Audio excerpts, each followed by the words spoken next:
ہائے مولا تقی، اے مومن و تابوت ہے مولا تقی کا، اے مومن و تابوت ہے مولا تقی کا، مظلوم کا معصوم کا فرزند نبی کا، اے مومن و تابوت ہے مولا تقی کا، ہے لخت دل سیدائے فاطمہ زہرا، ہے لخت دل سیدائے فاطمہ زہرا، تابوت ہے دل بندے علی صبت نبی کا، مظلوم کا معصوم کا فرزند نبی کا، اے مومن و تابوت ہے مولا تقی کا، اے مومن و تابوت ہے مولا تقی کا، ہم راہ جنازے کی یہ حاطب کی صدا ہے، ہم راہ جنازے کی یہ حاطب کی صدا ہے، سر پیٹ و جنازہ ہے امام غزلی کا، مظلوم کا معصوم کا فرزند نبی کا، اے مومن و تابوت ہے مولا تقی کا، بے دینوں نے غربت میں اسے زہر دیا ہے، بے دینوں نے غربت میں اسے زہر دیا ہے، ماتم ہے بپا شاہ خراسان کے وسیع کا، مظلوم کا معصوم کا فرزند نبی کا، اے مومن و تابوت ہے مولا تقی کا، جینے نہ دیا شاہ کو، جینے نہ دیا شاہ کو 25 برس بھی، جینے نہ دیا شاہ کو 25 برس بھی، مشکل تھا کیا جینا زمانے نے تقی کا، مظلوم کا معصوم کا فرزند نبی کا، اے مومن و تابوت ہے مولا تقی کا، بے جرم اسے معتصم نحس نے مارا، بے جرم اسے معتصم نحس نے مارا، دشمن ہوا بے دین محمد کے وسیع کا، مظلوم کا معصوم فرزند نبی کا، اے مومن و تابوت ہے مولائے تقی کا۔ دروازے سے جس کے نہ گیا کوئی بھی خالی، دروازے سے جس کے نہ گیا کوئی بھی خالی، ہاں یہی جنازہ ہے سخی ابن سخی کا۔ مظلوم کا معصوم کا فرزند نبی کا، اے مومن و تابوت ہے مولائے تقی کا۔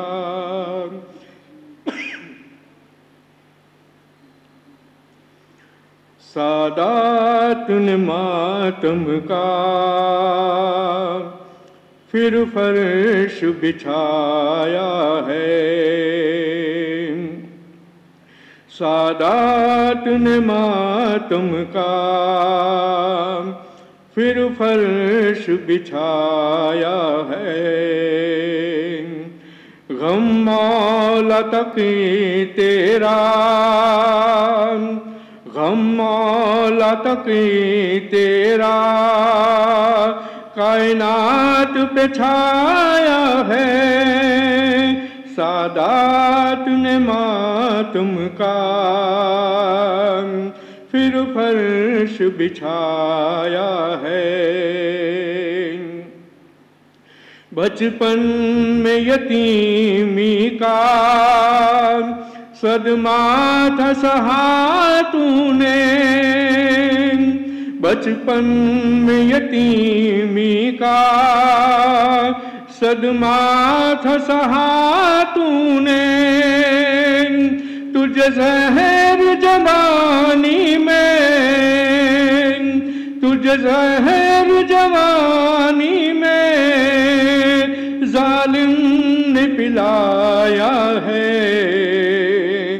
سادات نے ماتم کا پھر فرش بچھایا ہے۔ اے معتصم باللہ لعنت ہو سدا تم پہ، اے معتصم باللہ لعنت ہو سدا تم پہ، عصمت کا دیا تو نے، عصمت کا دیا تو نے دھوکے سے بجھایا ہے، سادات نے ماتم کا پھر فرش بچھایا ہے۔ پردیس میں تھے تنہا افسوس تقی مولا، پردیس میں تھے تنہا افسوس تقی مولا، جب وقت شہادت کا، جب وقت شہادت کا مظلوم کے آیا ہے، سادات نے ماتم کا پھر فرش بچھایا ہے۔ زندان میں رو رو کے کہتے تھے تقی مولا، زندان میں رو رو کے کہتے تھے تقی مولا، عابد کی اسیری نے، عابد کی اسیری نے ہے مجھ کو رلایا ہے، سادات سادات نے ماتم کا پھر فرش بچھایا ہے، یثرب سے نقیر ہوتے بغداد میں آئے ہیں، یثرب سے نقیر ہوتے بغداد میں آئے ہیں، مولا کا جنازہ یوں، مولا کا جنازہ یوں مولا نے بڑھایا ہے، سادات نے ماتم کا پھر فرش بچھایا ہے۔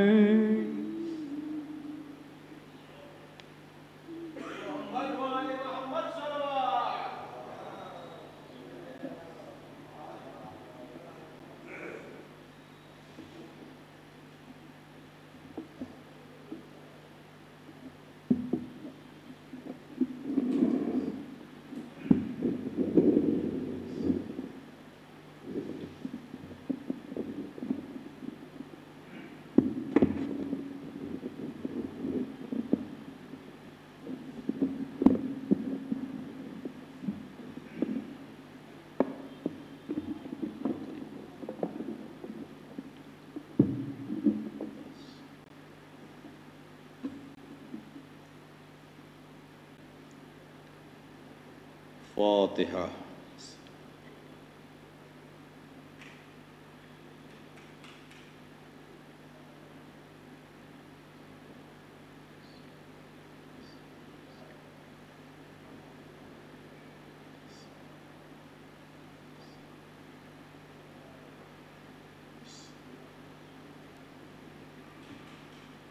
لا حول ولا قوة إلا بالله العلي العظيم۔ أعوذ بالله من الشيطان اللعين الرجيم،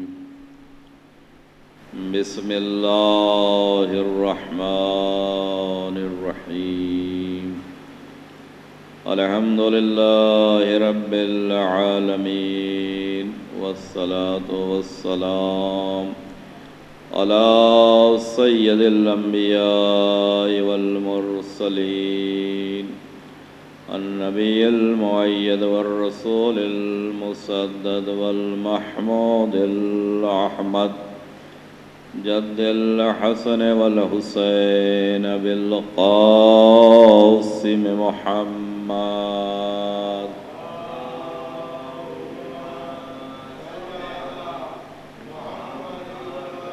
وأهل بيته الطيبين الطاهرين المعصومين المظلومين، ولعنة الله على أعدائهم أجمعين، أما بعد، فقد قال الله الحكيم في القرآن الكريم، بسم الله الرحمن الرحيم، وَلِلَّهِ عَلَى النَّاسِ حِجُّ الْبَيْتِ مَنِ اسْتَطَاعَ إِلَيْهِ سَبِيلًا۔ ایک صلوات بھیجے محمد والے۔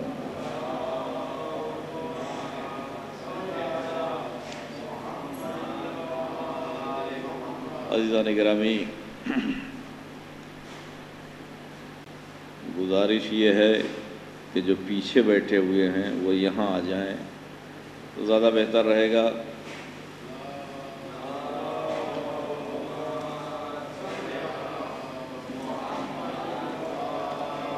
ایک اور صلوات بھیجے محمد والے محمد۔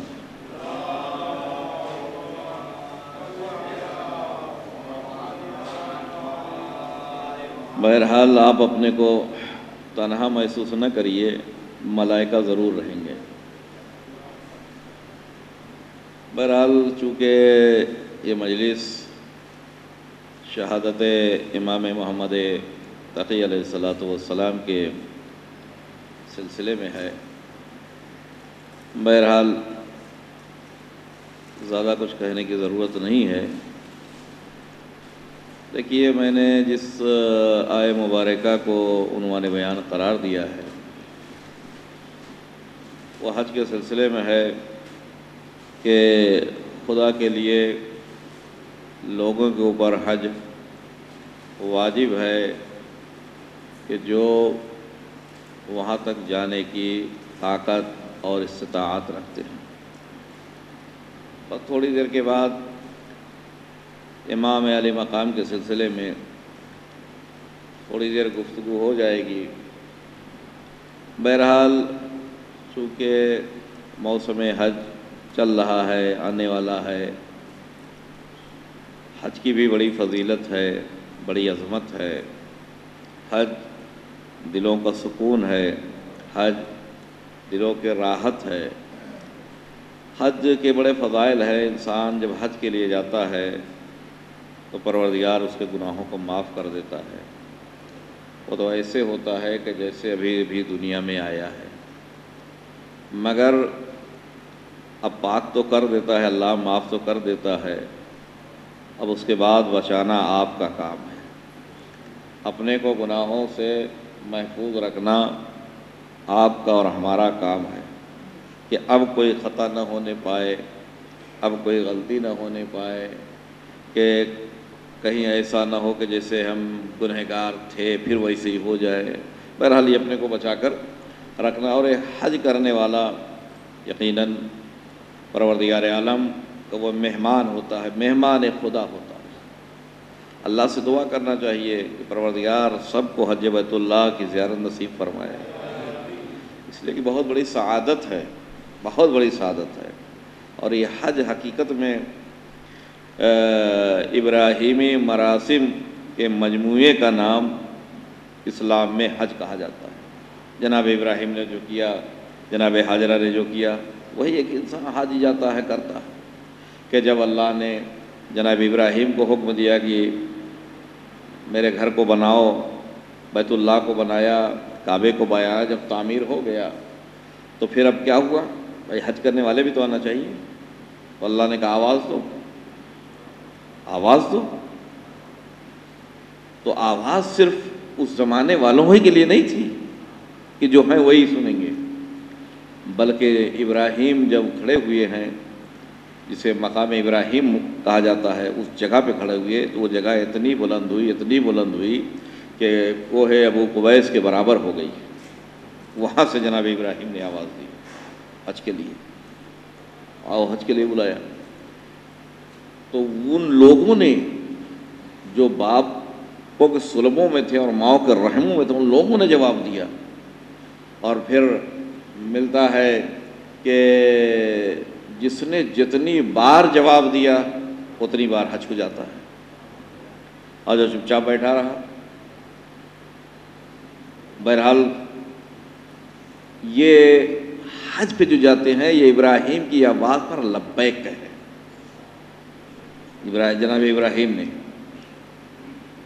جو آواز دی اس آواز پر لبیک۔ اور یہ انسان جو حج پہ جاتا ہے یہ ثبوت دیتا ہے کہ جناب ابراہیم کی آواز پر ہم لبیک کہتے ہوئے۔ اور حج واقعاً بڑی سخت عبادت ہے، آسان نہیں ہے، بڑے مسائل ہیں، لیکن جب جناب ابراہیم نے آواز دی تو سب سے پہلے جس شخص نے جناب ابراہیم کی آواز پر لبیک کہا وہ یمن کا رہنے والا، یمنی شخص، یعنی جس نے سب سے پہلے لوگوں میں سے جس شخص نے آواز پر لبیک کہا وہ یمن کے تھے، کہ جنہوں نے جناب ابراہیم کی آواز پر لبیک کہا۔ بہرحال پروردگار عالم، میں نے کہا کہ پھر دعا ہے کہ یہ سعادت سب کو نصیب فرمائے، اس لیے کہ اس حج کے بدلے اور عوض میں خدا جنت عطا کرتا ہے، جنت عطا کرتا ہے۔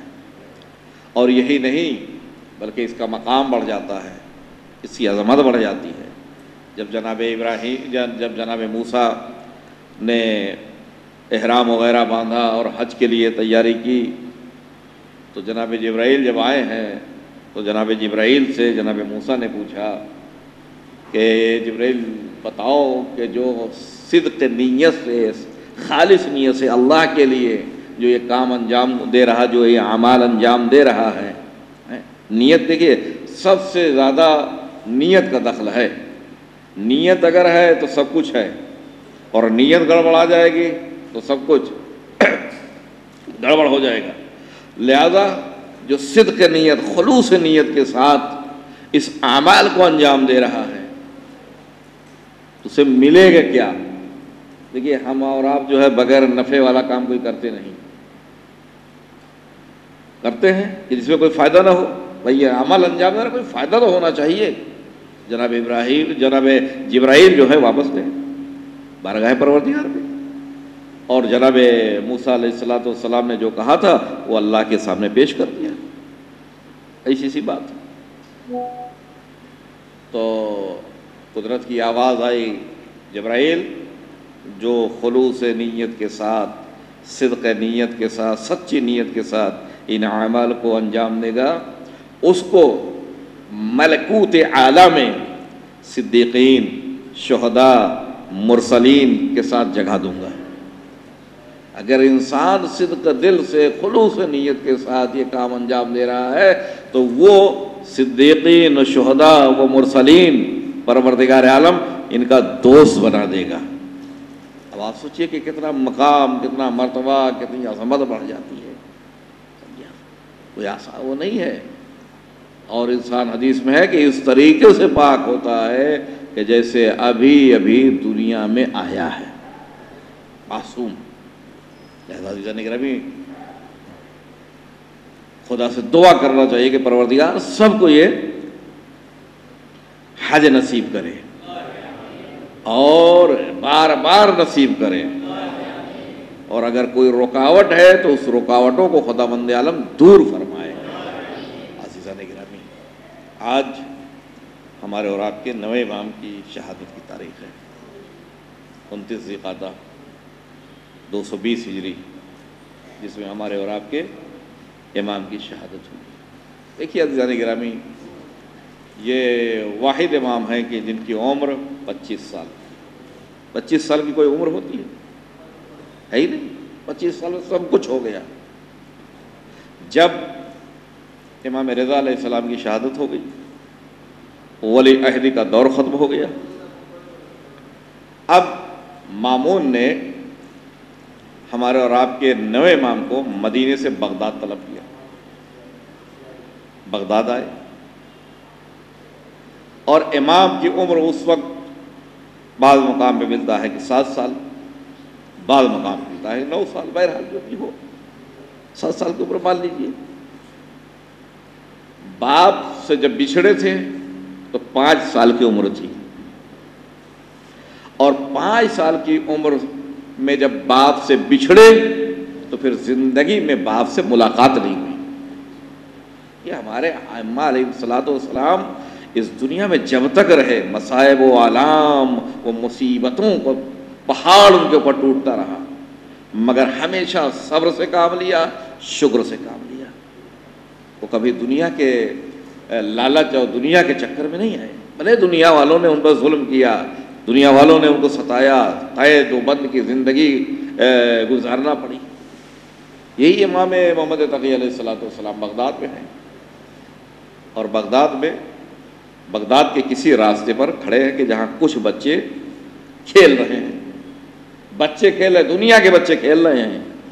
امام کھڑے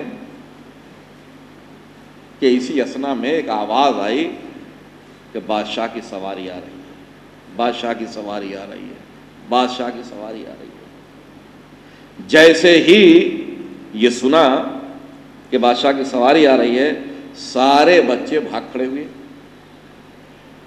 سارے بچے بھاگ کھڑے ہوئے، مگر امام محمد تقی علیہ السلام اپنی جگہ کھڑے رہے،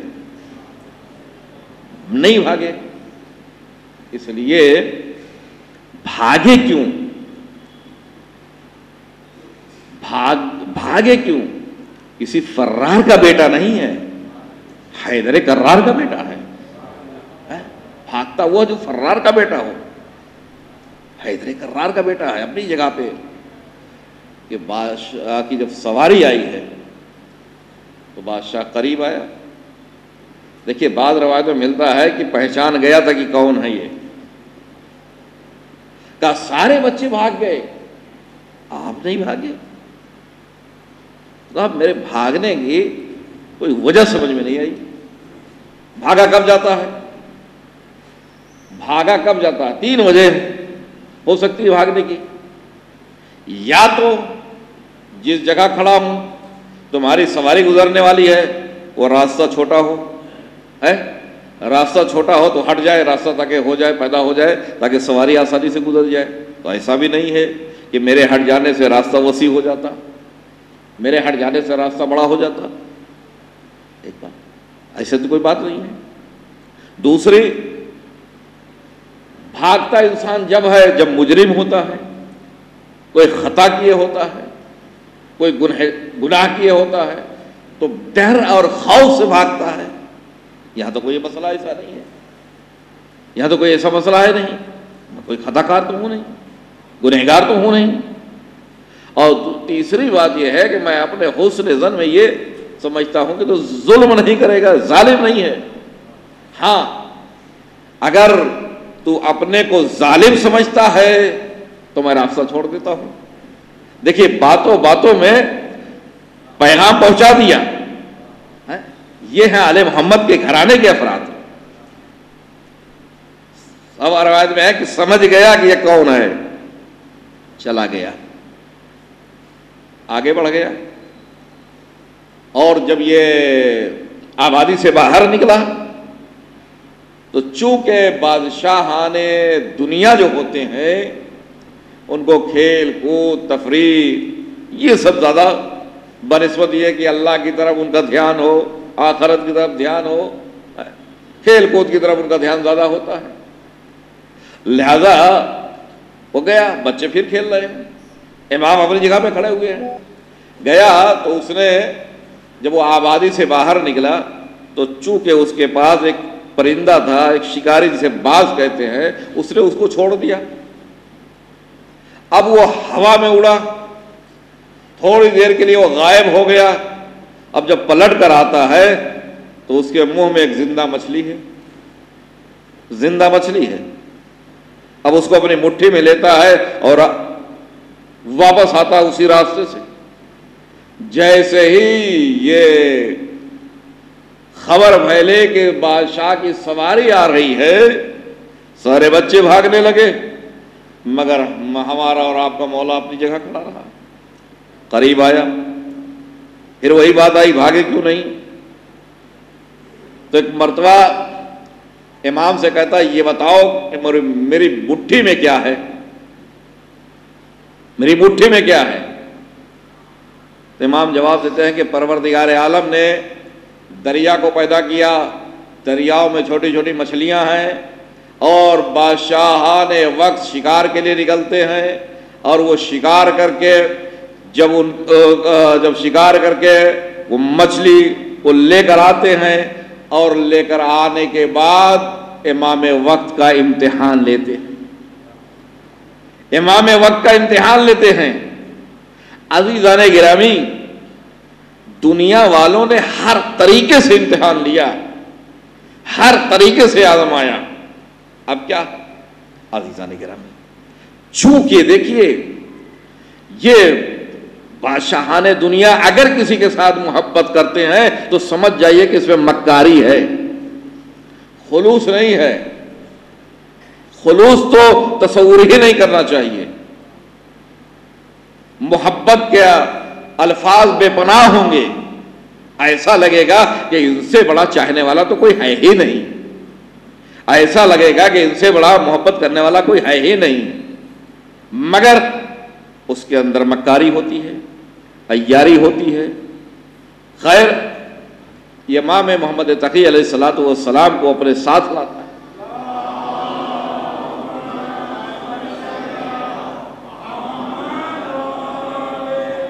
اور چونکہ امام کے پدر بزرگوار کی شہادت ہو گئی ہے، بہرحال خون کا دھبا دامن پر نہ لگے، لہذا کچھ ایسا کام کرو کہ تاکہ لوگوں کو یہ محسوس ہو کہ اگر انہوں نے قتل کیا ہوتا تو اپنی بیٹی کی شادی امام سے تھوڑی کرتے. ہوتا ہے نا، یہ دنیا والوں کا وتیرہ ہے، طریقہ ہے. لہذا اس نے یہ خواہش ظاہر کی لوگوں کے سامنے کہ میں اپنی بیٹی ام الفضل کا عقد امام محمد تقی کے ساتھ کرنا چاہتا ہوں. لوگوں نے، بڑے بڑے لوگ، ارے آپ حاکم ہیں، یہ بچہ ہے، کہاں آپ کی بیٹی کہاں؟ یہ ہوتے ہیں درباری لوگ نا، ارے کم سے کم انہیں پڑھا لیا جاتا، کم سے کم ان کو ذرا سا آزما لیا جاتا، کچھ دن تعلیم دے دی جاتی، پھر اس کے بعد یہ ہوتا. مگر یہ نہیں جانتے کہ آل محمد کے گھرانے کی فرض جو ہوتی ہے وہ صاحب اس دنیا میں آ کے نہیں پڑھتی کہ یہاں دنیا والا کوئی نہیں پڑھائے. وہ تو اللہ کے یہاں سے علم لے کر آتے ہیں. وہ محتاج ہمارے اور آپ کے نہیں ہوتے کہ یہاں کوئی استاد بنے، یہ شاگرد بنے. نہیں، وہ علم لے کے آتے ہیں. اور جو بھی ان کا ہے وہ سب کے سب، کوئی فرق نہیں ہے. آپ یہ تصور نہ کریں گے کہ یہ بڑے ہیں یہ چھوٹے ہیں. نہیں، ان کے ہر فرد حیدر کرار ہے. ان کی ہر فرد علم کے لحاظ سے بھی، شجاعت کے لحاظ سے بھی، اخلاق کے لحاظ سے بھی ہر فرد برابر ہے. وہ یہ نہیں ہے کہ یہ بڑے ہیں یا چھوٹے ہیں، صاحب. بہرحال امام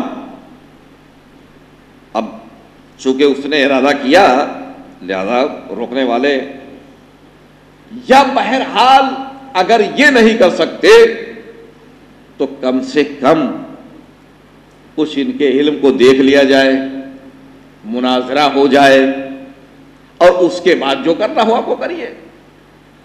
عزیزان گرامی، امام محمد تقی علیہ الصلوۃ والسلام اور عالم اسلام کا جو مناظرہ ہوا ہے وہ آپ کتابوں میں پڑھیے، کتابوں میں پڑھیے. جس زمانے میں یہ مناظرہ ہوا عباسی سلطنت کا عروج تھا، اور اس زمانے میں علم کا چرچا زیادہ تھا. جب مناظرے کے دن و تاریخ جو ہم معین ہوئی ہے تو ایک عام اعلان ہوا ہے کہ فلاں دن فلاں تاریخ مناظرہ ہونے والا ہے. لہذا ہر آدمی آئے، ہر آدمی آئے. ایسا نہیں ہے کہ صرف پڑھے لکھے سب آئے، بلکہ ہر آدمی، ہر عام و خاص آئے. اب آپ بتائیے کہ کتنی پبلک رہی ہوگی کہ آپ جہاں حکومت کے آدمی، فضلاء، امراء، وہیں پہ 900 کرسیاں علماء اور فضلاء کے لیے رکھی گئی تھی. اب آپ اندازہ لگائیے، 900 کرسیاں صرف علماء اور فضلاء کے لیے. اور پورے بغداد سے الگ الگ علم کے ماہرین، فنون علم رکھنے والے سب جمع ہوئے. اور جب مسند لگی تو بادشاہ نے اپنے پہلو میں امام محمد تقی کو جگہ دی. ایک صلوات بھیجے محمد اور آل محمد.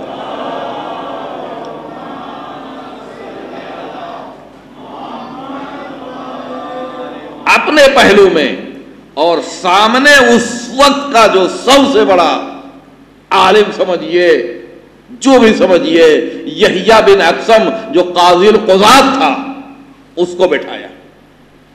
یہ تصور تھا وہ بہت بڑا عالم ہے، بزرگ ہے، وہ ماہر ہے، وہ کڑھا ہوا ہے. وہ یہ سمجھ رہا تھا یہ بچے ہیں، ابھی مرغوب ہو جائیں گے، ابھی مرغوب ہو جائیں گے.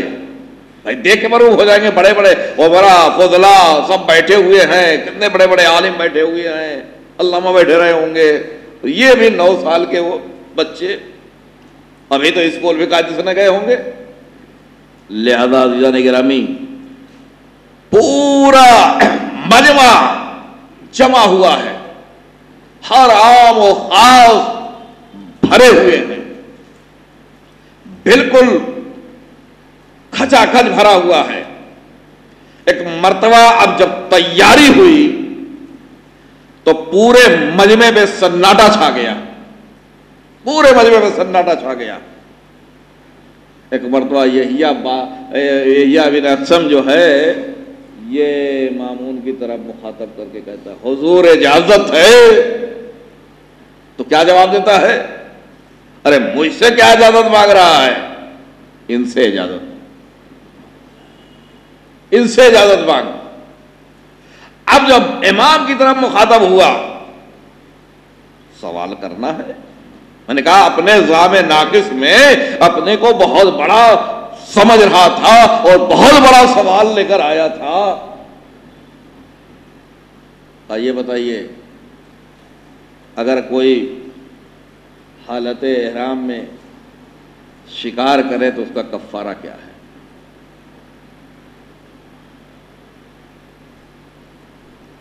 وہ یہ سمجھ رہا تھا کہ بہت بڑا سوال ہے۔ امام نے جب سنا تو امام نے کہا کہ تیرا سوال ہی بیکار ہے۔ ایک صلوات بھیجیے محمد اور آل محمد پر۔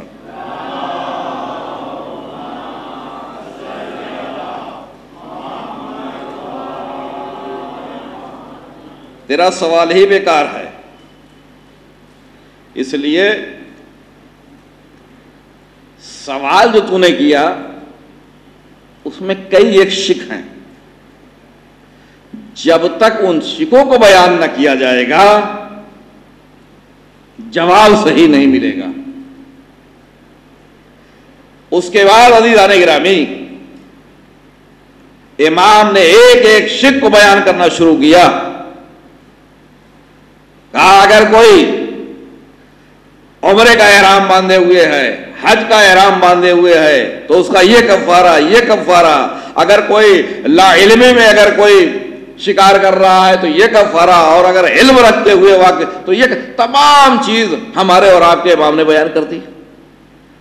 چہرے پہ ہوائیاں اڑ رہی تھی، مبہوت ہو گیا تھا، کچھ سمجھ میں نہیں آ رہا تھا کیا کریں، اس لیے کہ تو سمجھ آیا تھا کہ ہم سب سے بڑے ہیں، مگر بالکل مبہوت ہو گیا، ایک دم بدحواس ہو گیا۔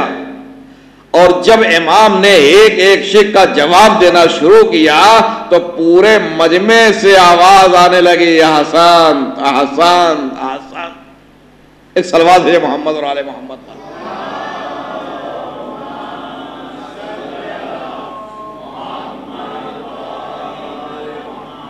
ایک اور صلوات بھیجے محمد والے محمد پر۔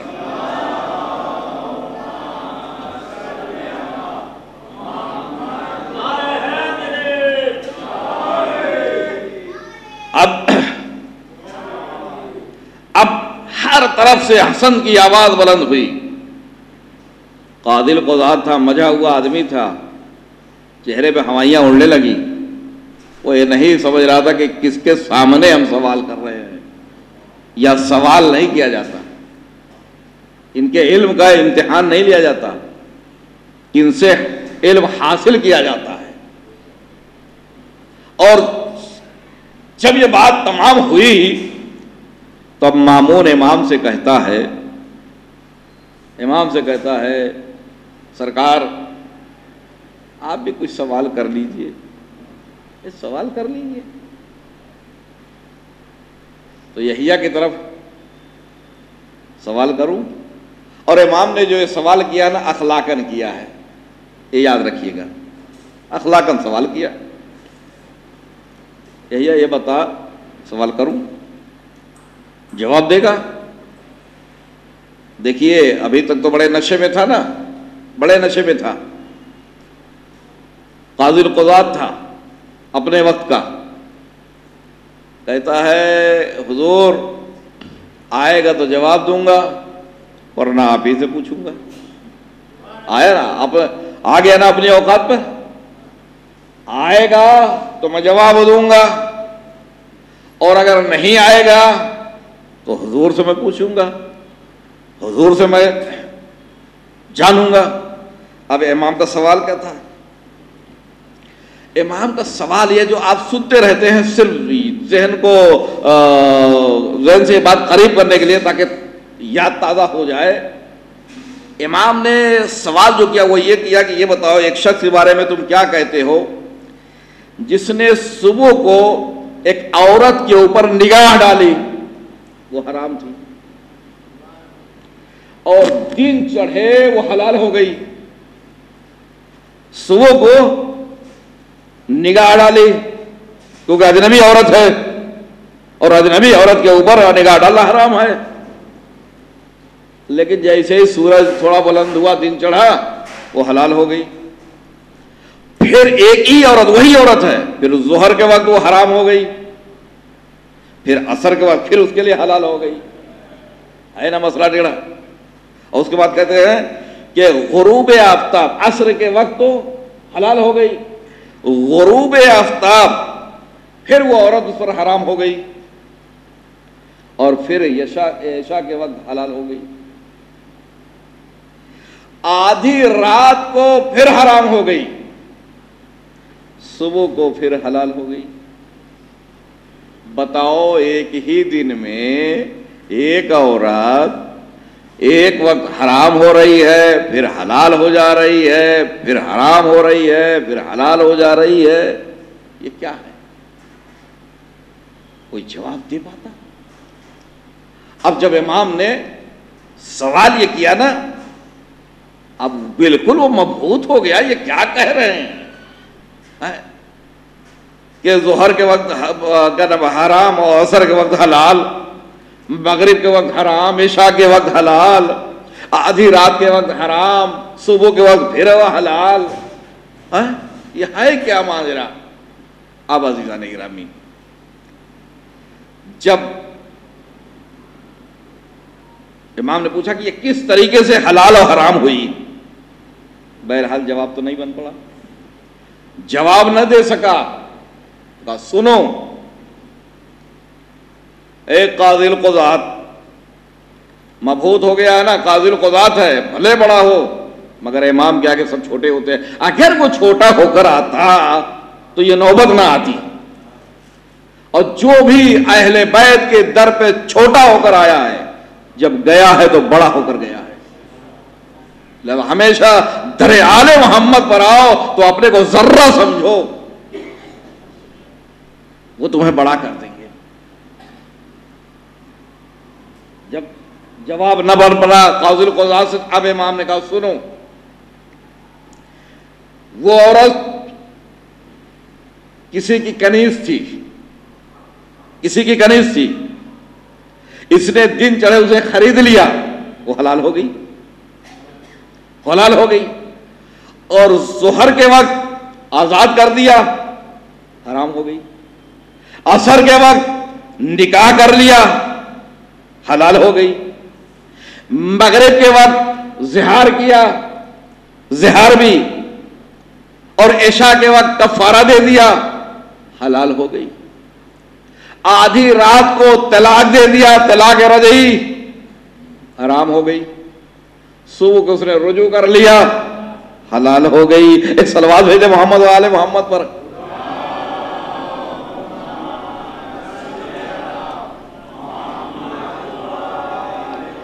اب عزیزان گرامی،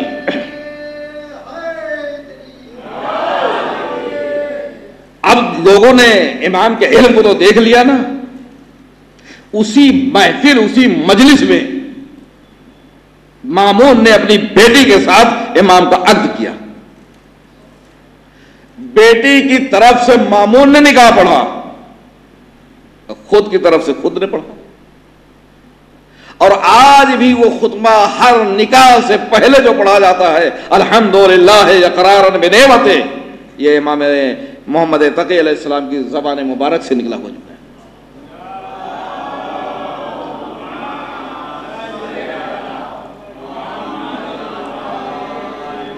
بعض علماء تو یہاں تک کہتے ہیں کہ اس خطبے کے ہوتے ہوئے دوسرا خطبہ نہیں پڑھنا چاہیے۔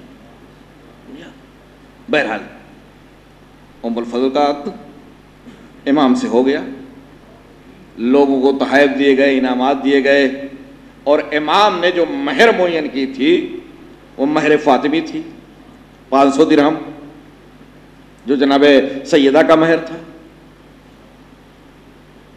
نکاح ہو گیا، انعامات بڑھ گئے، سب کچھ ہو گیا، واہ واہ۔ اب عزیزان گرامی، بادشاہ کی بیٹی ہے، نکاح کس کے ساتھ ہوا ہے؟ بظاہر میں کہہ رہا ہوں، ورنہ ان کے قدموں میں تو سب کچھ ہے۔ یہ اگر ٹھوکر مار دیں تو اینٹیں پتھر سونے ہو جاتے ہیں، اشارہ کر دیں تو دیوار سونے کی ہو جاتی ہے۔ انہیں مجبور نہ سمجھو، یہ تو مشیت پروردگار پہ ان کی نگاہ ہوتی، وہ کیا چاہتا ہے، وہ جو چاہتا وہی یہ چاہتے ہیں۔ یہاں مجبوری نہیں ہے، مشیت پروردگار وہ جو چاہ رہا ہے۔ امام محمد تقی علیہ السلام کا عقد بادشاہ وقت کی بیٹی کے ساتھ ہوا ہے۔ بیٹی کہاں رہ رہی ہے؟ محل میں رہ رہی ہے، بہترین آشائش و آرام و سکون کے تمام اسباب فراہم ہیں۔ اب باپ کے گھر سے رخصت ہو کر شوہر کے گھر آئیں۔ کل پردے جو تھے وہ ریشمی پردے پڑے ہوئے تھے، لیکن شوہر کے گھر جب آئی ہیں تو ٹاٹ کے پردے پڑے ہوئے ہیں، معمولی پردہ ہے۔ اچھا لگے گا؟ اچھا لگے گا؟ جہاں نعمتوں میں پلنے والی ہو وہ یہی تصور کرے گی کہ میرے باپ نے کہاں نکاح کر دیا، کہاں شادی کر دی۔ لیکن شادی کرنے کا بھی مقصد تھا، گویا امام پر نگرانی کرنی تھی۔ باہر تو ہو رہی ہے، گھر کے اندر کے جو ہلچلا ہے اس کو بھی جو ہے دیکھا جائے، کیا ہو رہا، کیا کر رہے ہیں، کون آ رہا، کون جا رہا ہے، کیا کہہ رہے ہیں۔ خیر بہرحال خدا نے کسی مقصد میں کامیاب نہیں دی، اور یہ چاہ بھی رہے تھے کہ شاید اللہ کوئی نعمت اولاد دے دے جو رشتہ جوڑنے میں آسانی ہو جائے، بڑا ہونے کے لیے اپنے کام آئے گا۔ اس سے بھی اللہ نے محروم رکھا، نہیں دیا کچھ۔ اور تاریخ آپ اٹھا کر دیکھ لیجئے، جتنی ایسی آئی ہیں کسی کے یہاں کچھ نہیں آیا ہے۔ ایک صلوات بھیجے محمد اور آل محمد پر۔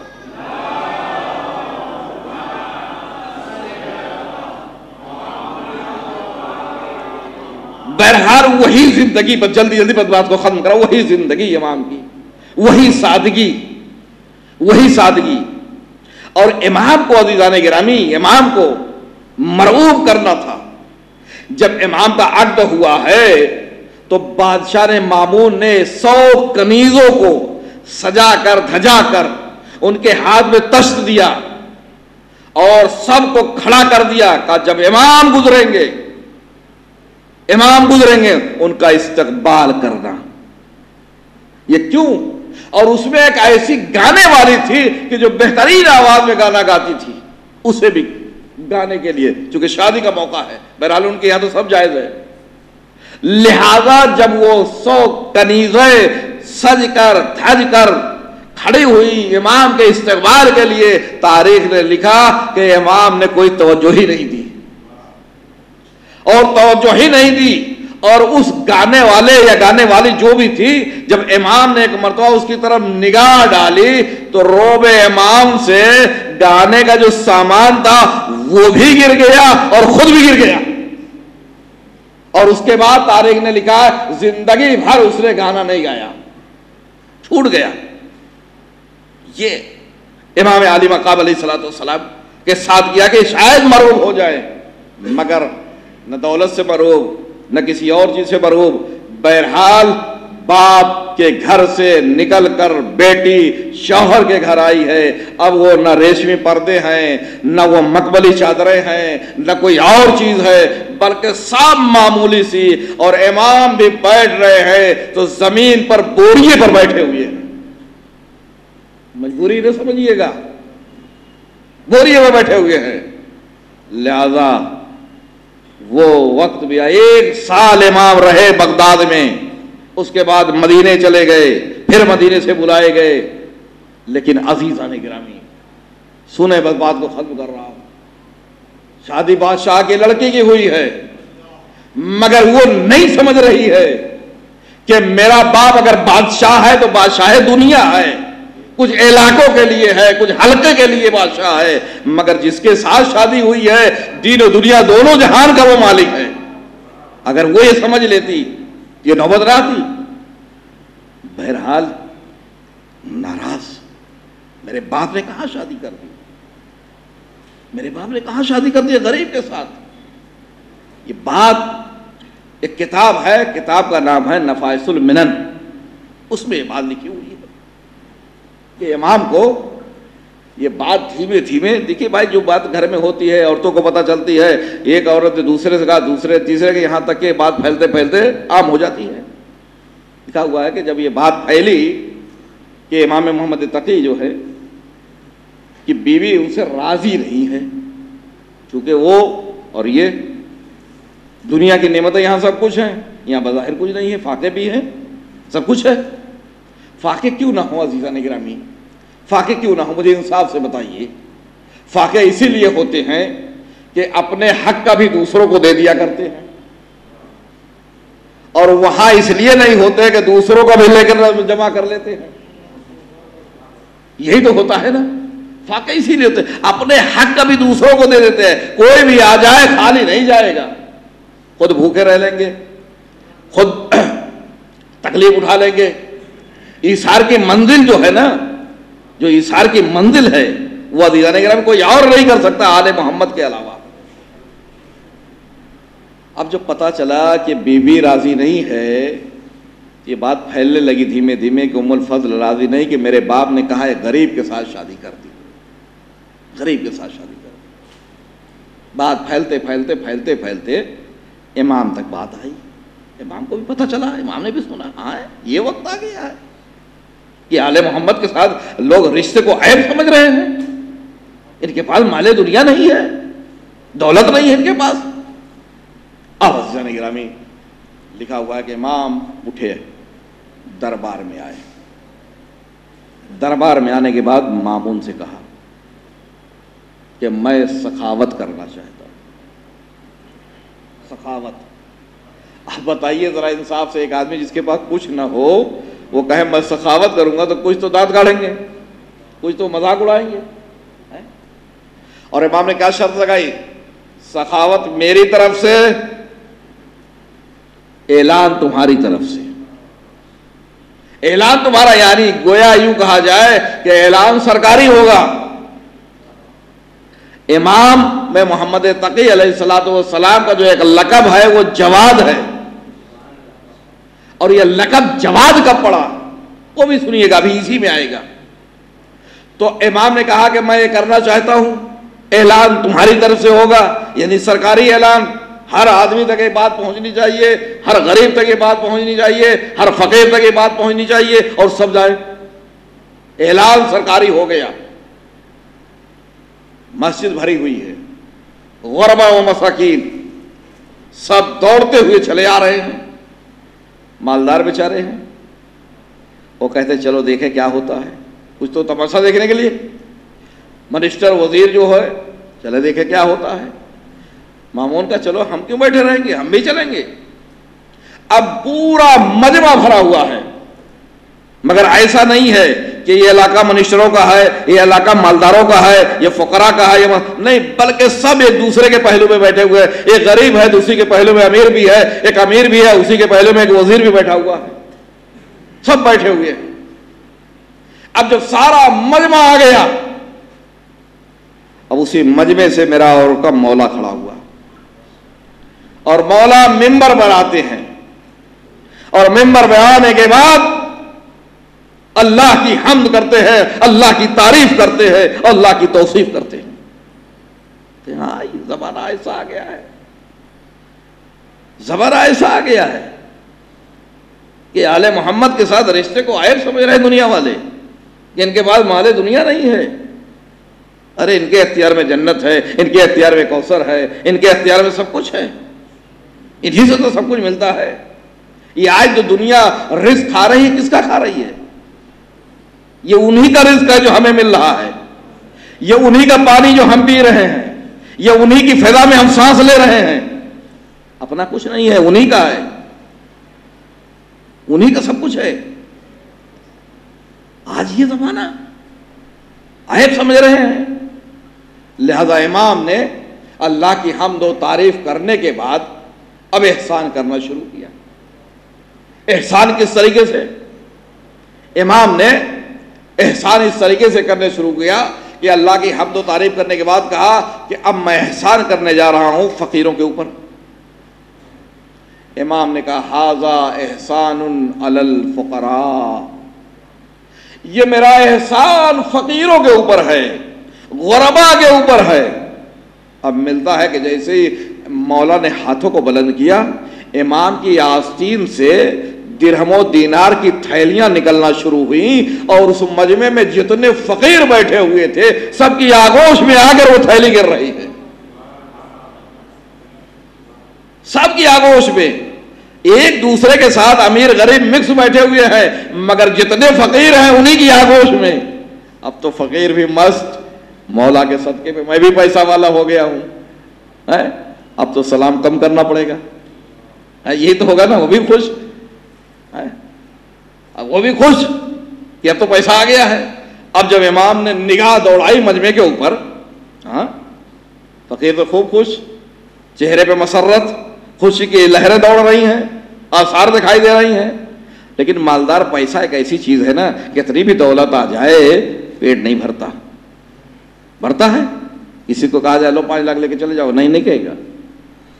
اس لیے امیر المومنین نے کہا کہ 2 آدمی کا پیٹ کبھی بھرتا ہی نہیں، ایک طالب علم کا، ایک طالب دنیا کا. ایک دنیا کے طلب کرنے والے کا پیٹ کبھی نہیں بھرتا، ایک علم کا حاصل کرنے والے کا پیٹ کبھی نہیں بھرتا. جتنے ہی ملے کم، جتنے ہی ملے کم. اب جب امام نے مجمع پہ نگاہ دوڑائی تو امام نے کیا دیکھا؟ جو مالدار ہے وہ بھی، ان کے منہ میں بھی پانی آ رہا ہے، وہ بھی چاہ رہے ہیں. اب امام نے کہا اب یہ میرا احسان مالداروں کے اوپر ہے. امام نے کہا ھذا احسان علی الامراء، یہ میرا احسان مالداروں اور امیروں کے اوپر ہے. اب جب امام نے ہاتھوں کو بلند کیا تو امام کی آستین سے درہم و دینار کی تھیلیاں جب نکل رہی ہیں تو کہیں اور نہیں جا رہی ہے، جتنے مالدار بیٹھے ہوئے تھے نا، سیٹھیے بیٹھے ہوئے، سب کی آغوش میں گر رہی تھی. اب غربا بھی خوش، یہ بھی خوش. اب وہ وزیر جو بیٹھے ہوئے تھے، منسٹر جو بیٹھے ہوئے تھے، وہ ایک دوسرے سے کہنے لگے ماموم کی غلامی کرتے کرتے کرتے کرتے کچھ حاصل نہیں ہو رہا، یہ سب مفت میں دیکھیے مالدار ہو گئے ہیں، مفت میں مالدار ہو گئے ہیں. اب جب امام نے مجمع پہ نگاہ دوڑائی تو امام نے کہا کہ لگتا ہے انہیں بھی ضرورت ہے. میں نے کہا کہ پیٹ نہیں بھرتا. تو امام نے کہا اب یہ میرا احسان جو ہے منسٹروں کے اوپر، وزیروں کے اوپر ہے. تو امام نے ہاتھ کو بلند کیا اور کہا ھذا احسان علی الوزراء، یہ میرا احسان منسٹروں کے اوپر ہے، وزیروں کے اوپر ہے.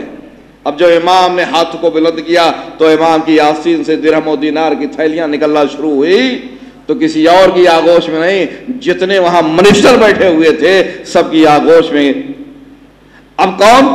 فقراء بھی پیسے والے، مالدار بھی اور مالدار ہو گئے، وزیر اور منسٹر تھے وہ بھی اور مالدار ہو گئے. اب امام نے جب دیکھا تو کیا دیکھا کہ مامون بھی للچائی ہوئی نگاہ سے دیکھ رہا ہے، للچائی ہوئی نگاہ سے دیکھ رہا ہے. مال دنیا کی لالچ جو ہوتی ہے وہ جیسے ہی دیکھنے میں آئے، جیسے نظر پڑتی ہے منہ میں پانی آنے لگتا ہے. ایک مرتبہ امام نے دیکھا یہ بھی للچایا ہوا دکھائی دے رہا ہے تو کہا اب یہ میرا احسان جو ہے نا کسی اور کے اوپر نہیں بلکہ بادشاہ کے اوپر ہے، مامون کے اوپر ہے. امام نے کہا ھذا احسان علی المامون، یہ میرا احسان مامون کے اوپر ہے. جیسے ہی امام نے کہا ہاتھ کو بلند کیا، اب جو درہم و دینار کی تھیلی نکلی کسی اور کی آغوش میں نہیں، مامون کی آغوش میں جا کے گری. عزیزان گرامی، پورے مجمع میں سے، پورے مجمع میں ایک آواز بلند ہوئی، ایک آواز بلند ہوئی، انتا جوادن، انتا جوادن، انتا جوادن. آپ ہی فیاض ہیں، آپ ہی سخی ہیں، آپ ہی جواد ہیں. اسی وقت سے میرے امام کا لقب جواد پڑ گیا ہے. ایک صلوات بھیجے محمد اور آل محمد پر.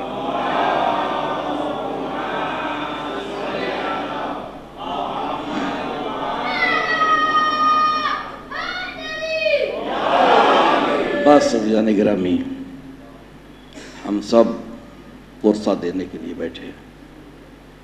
2-4 جملے، زیادہ مصائب نہیں ہیں عزیزان گرامی. صرف تصور کریے، امام کی غربت پہ تصور کریے. کہاں امام ہے؟ وطن سے دور ہے، گھر والا کوئی نہیں ہے، عزیز کوئی نہیں ہے، قسم سے اتنا پڑھنے کے بعد آنکھ سے آنسو نکلنے لگتے ہیں، ہائے رے غربت۔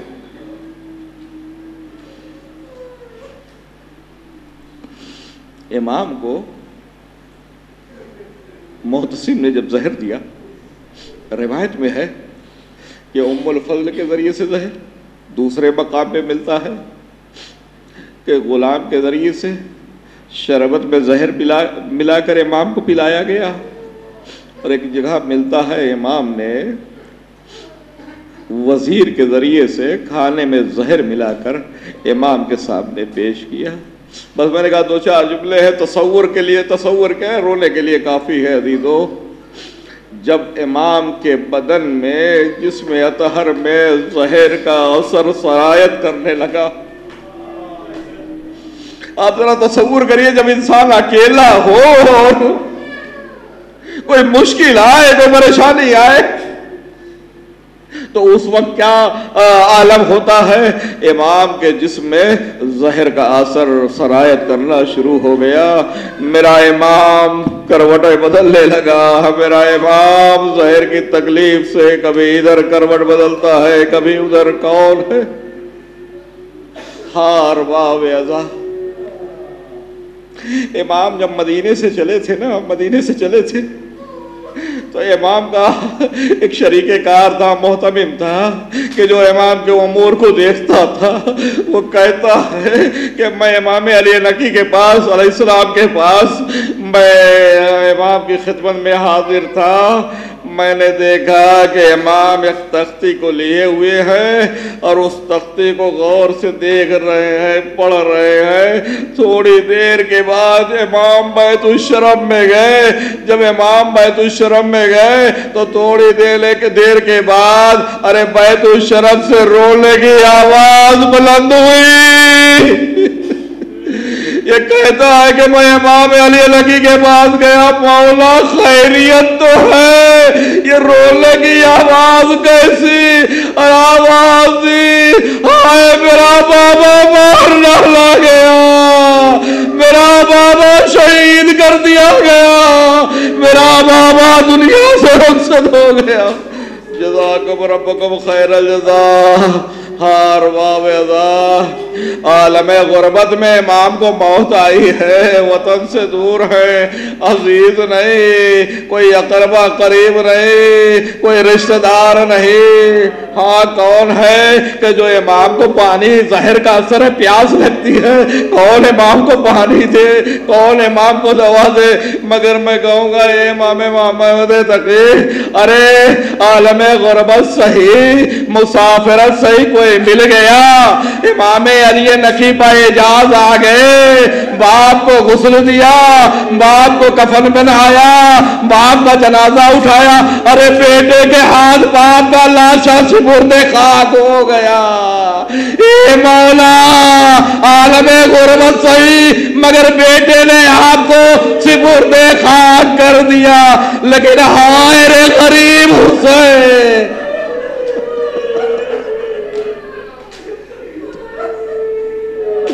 اور غریب حسین، حسین کی غربت، وطن سے دور، مگر خیمے میں عزیز بھی موجود، بہن بھی موجود، اقربا بھی موجود، مگر آئر حسین کی غربت، بیٹا موجود، مگر 3 دن تک حسین کا لاشا ریگے گرم پر پڑا رہا، بے غسل و کفن۔ بدر موعظہ مجلس سما، میں کہوں گا اے امام علی نقی، باپ کا غم بہت بڑا غم ہوتا ہے، مولا باپ کا صدمہ بہت بڑا صدمہ ہوتا ہے، مگر مولا ارے باپ کے انتقال کے بعد ارے آپ کو ہتھکڑی نہیں پہنائی گئی، آپ کے پیروں میں بیڑی نہیں ڈالی گئی، لیکن آئے رے سید سجاد، باپ کی شہادت کے بعد امام کو ہاتھوں میں ہتھکڑی، پیروں میں بیڑی، کمر میں لنگر، او امام کو کشا کشا، کربلا سے کوفہ، کوفے سے شام، الا لعنت اللہ علی القوم الصالحین وسيعلم الذين ظلموا أي منقلب ينقلبون إنا لله وإنا إليه راجعون۔ پروردگار محمد والے محمد کا واسطہ ہمارے مختصر سے مجلس کو قبول فرما۔ پروردگار محمد والے محمد کا واسطہ حاضرین مجلس کی تمام مشکلات کو آسان فرما۔ پروردگار محمد والے محمد کا واسطہ جو پریشان حال ہیں ان کی پریشانی کو دور فرما۔ پروردگار محمد والے محمد کا واسطہ ہم سب کے رزق میں برکت عطا فرما، رزق حلال کھانے اور کمانے کی توفیق عطا فرما۔ پروردگار محمد والے محمد کا واسطہ جو حج بیت اللہ کے لیے جا رہے ہیں میرے مالک میرے معبود، ان کی عبادتوں کو قبول فرما، ان کی حفاظت فرما۔ پروردگار محمد والے محمد کا واسطہ جہاں جہاں بھی مومنین و مسلمین آباد، ان کی جان مال عزت آبرو کی حفاظت فرما۔ پروردگار مزارات مقدسہ کی حفاظت فرما، قبر حسین کی زیارت نصیب فرما۔ پروردگار ہمارے مرحومین جو اس دنیا سے گزر گئے ہیں ان کی مغفرت فرما، ان کے درجات کو بلند فرما، ان کے گناہان کبیرہ و صغیرہ کو معاف فرما۔ پروردگار منجی عالم بشریت حضرت حجت کے ظہور میں تعجیل فرما، ان کے اصحاب و انصار میں شمار فرما۔ ماتم حسین۔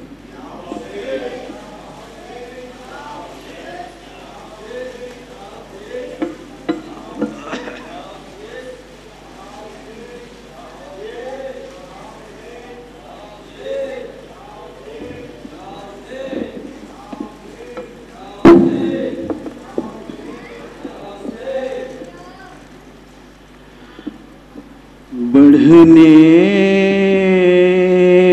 لگا جب شام میں غریباں کا اندھیرا،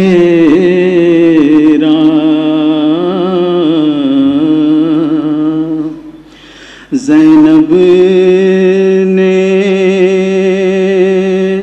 کسی شخص کو آتے ہوئے دیکھا، تم کون ہو جب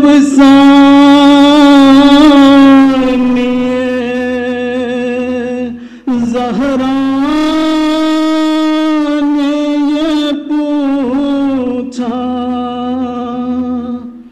چہرے سے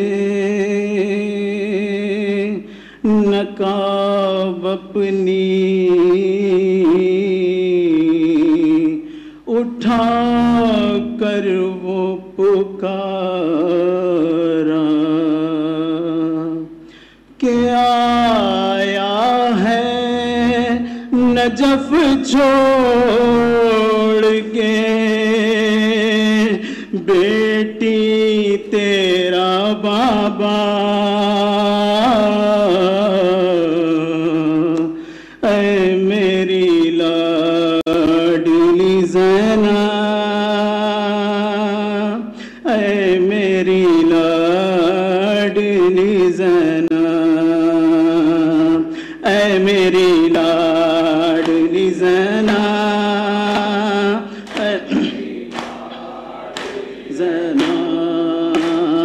اے میری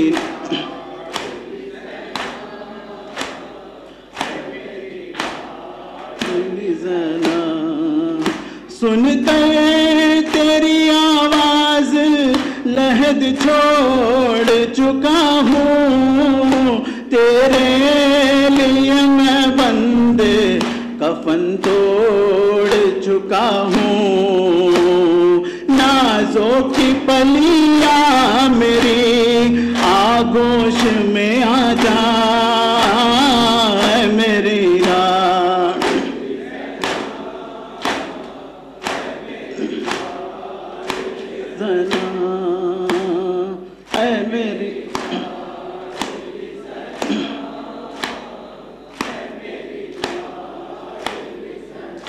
عباس کا بابا ہوں، خبر ہے تجھے بیٹی، غیرت مجھے نظروں کو اٹھانے نہیں دیتی، بے پردہ ہے تو باپ سے دیکھا نہیں جاتا، اے میری لاڈلی،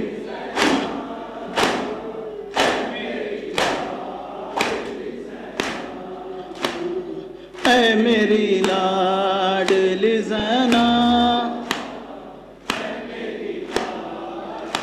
زینب کیسا ہے ستم تیرا بھرا گئے ہوا خالی، پردیس میں تو ہو گئی بن بھائیوں والی، تو رولے علمدار کو میں دیتا ہوں پہرا، اے میری لاڈلی زینب،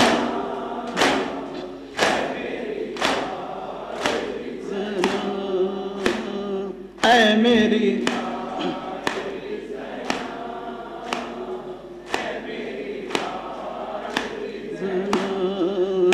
بچوں کو غلاموں کے برابر ہی سمجھ لے، بیٹے نہ سمجھ خادم اکبر ہی سمجھ لے، فرعون محمد پہ بھی کچھ دیر تو گریا، اے میری لاڈ،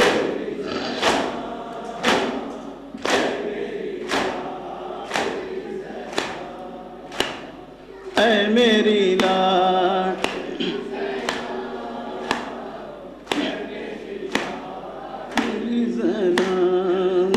غیروں کی طرح دور وہ کیوں بیٹھی ہے جا کے، میں آ نہ سکا اس کا پدر تھا ہے خنجر، کیا روٹھی ہے اس بات پہ دادا سے سکینہ،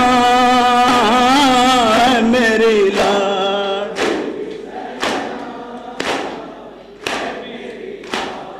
میری زینب، اے میری لاڈلی،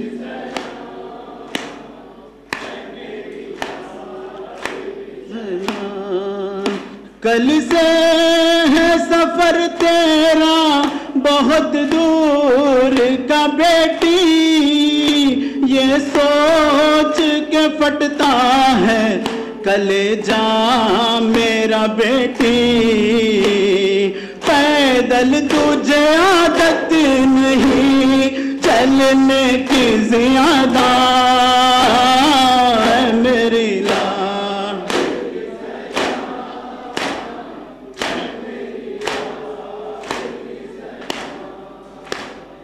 اے میری لاڈ،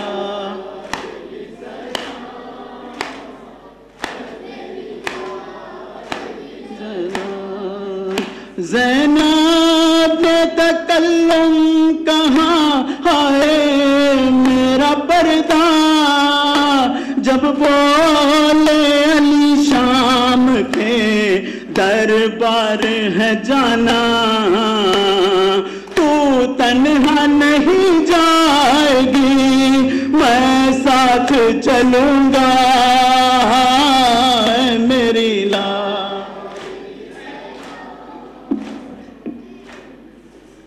بھیا سجاد زندہ کے اندھیروں سے مجھ کو تو بچا لے، پائی مجھے آغوش امامت میں چھپا لے، بھیا سجاد زندہ کے اندھیروں سے مجھ کو تو بچا لے، بھائی مجھے آغوش امامت میں چھپا لے، دکھتے ہیں میرے کان سلا دو مجھے بھیا، سلا دو مجھے بھیا، ہے دکھتے ہیں میرے کان، سلا دو مجھے بھیا، سلا دو مجھے بھیا، ہے دکھتے ہیں،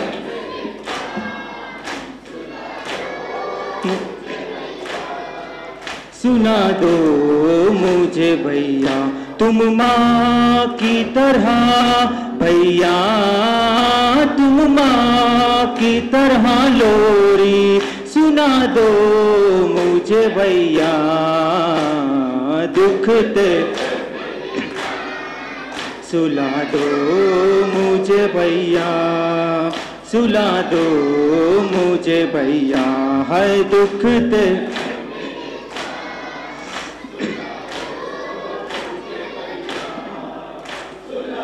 او مجھے بھیا، لگتا ہے اندھیرے سے ڈر تیری سکینہ کو، لگتا ہے اندھیرے سے ڈر تیری سکینہ کو، تم سے میرے بابا کا، تم سے میرے بابا کا دلا دو مجھے بھیا، دکھتے کان سلا دو مجھے بھیا، سلا دو مجھے بھیا، ہے دکھتے ہیں میرے کان،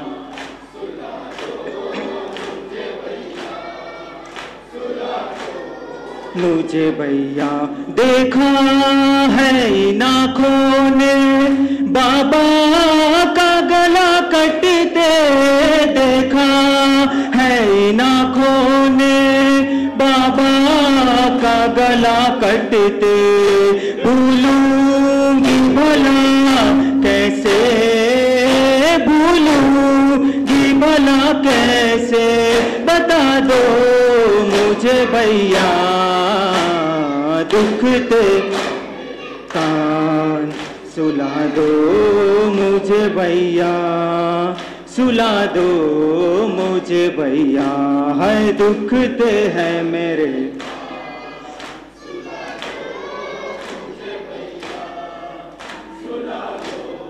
مجھے بھیا، میں سات محرم سے پیاسی ہوں میرے بھیا، میں سات محرم سے پیاسی ہوں میرے بھیا، دو بوند ہو گئے پانی، دو بوند ہو کر پانی پلا دو مجھے بھیا، دکھتے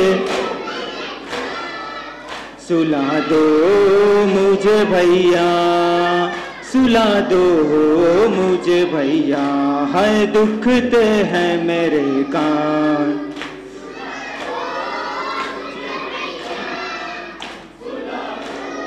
مجھے بھیا، بھیا میرے کانوں سے اب تک ہے لہو جاری، بھیا میرے کانوں سے اب تک ہے لہو جاری، تم آ کے ذرا مرہم، تم آ کے ذرا مرہم لگا دو مجھے بھیا، دکھتے کان سلا دو مجھے بھیا، سلا دو مجھے بھیا، ہے دکھتے ہیں میرے کان،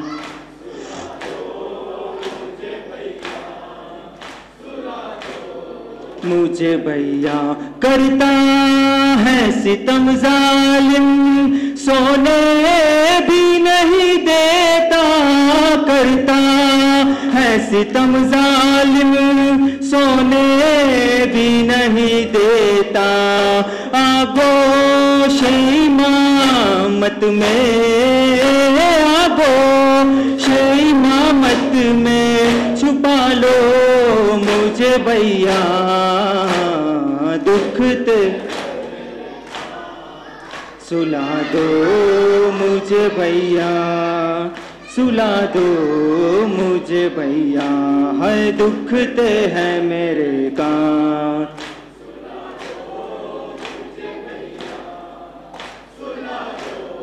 مجھے بھیا۔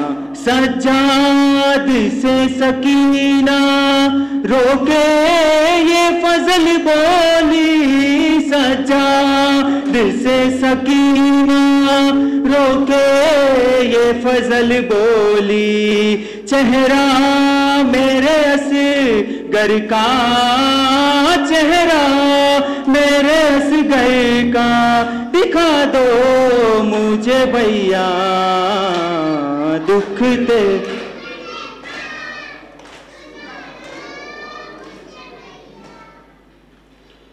سجو رکھی تھی دریا پر عجب بارات پانی کی، بہت کرتے تھے اشرار یزیدی بات پانی کی، مگر دریا پہ پہنچے ٹھوکر ماری چلے آئے،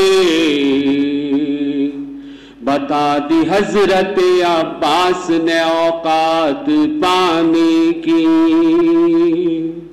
تیرے کٹے ہوئے بازو نے جان پانی کی، تیرے بدن کا پسینہ حیات پانی کی، یا عباس یا عباس یا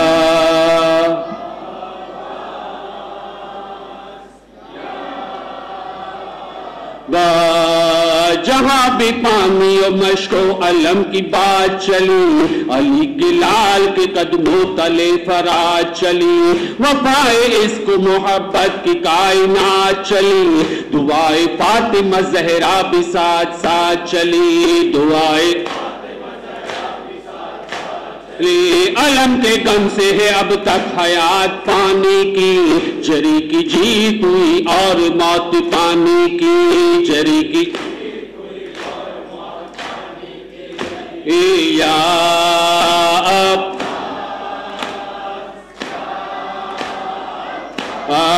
وہ ایک مشق جو کوثر سمیٹ کر نکلی، لبوں پہ اپنے سمندر سمیٹ کر نکلی، تبسم علی اصغر سمیٹ کر نکلی، جو ایک ضرب سے لشکر سمیٹ کر نکلی، جو ایک اگر نہ کہتی ہے آب حیات پانی کی، ہر ایک نگاہ سے گر جاتی ذات پانی کی، ہر ایک یا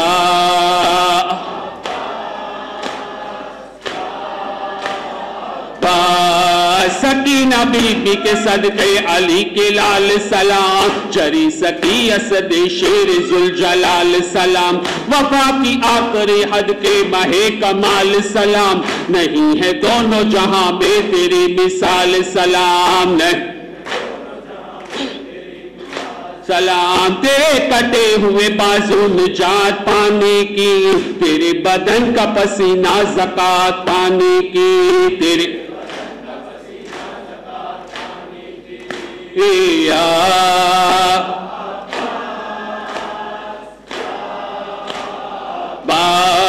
حمایت شہ مظلوم میں پناہ عباس، صلاۃ و ذرت و غیرت کی انتہا عباس، جناب زینب و بے کس کا آسرا عباس، لبے فرات فقط تو نے یہ لکھا عباس، لبے ہماری تشن لبی ہے فرات پانی کی، حیات پیاسوں کی ٹہری وفات پانی کی، حیات یا